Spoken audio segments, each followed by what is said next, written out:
અલીફનગર વિસ્તારના કેટલાક રહીશો દ્વારા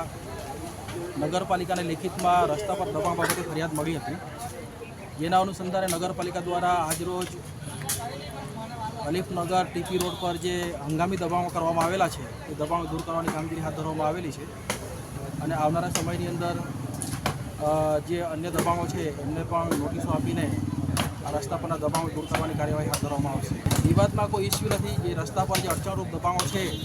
એ જે દબાણો છે એ દબાણો દૂર કરવાની કાર્યવાહી હાથ ધરવામાં આવી રહી છે અને આ જે કાર્યવાહી કરવામાં આવી રહી છે અલીફનગરના જે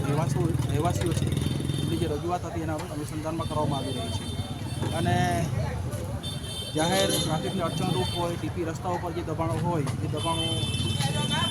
નિયમ અનુસાર દૂર થાય તે દિશામાં નગરપાલિકા દ્વારા કાર્યવાહી કરવામાં આવી રહી છે. હા, જે રસ્તામાં જે અડચણરૂપ ટ્રાન્સફોર્મર હોય કે ડીજીવીસીએલના પોલ હોય એ પણ શિફ્ટિંગ કરવા માટે ડીજીવીસીએલને વિનંતી કરવામાં આવશે અને શિફ્ટિંગ કરવાની કાર્યવાહી કરાવી લેવામાં આવશે.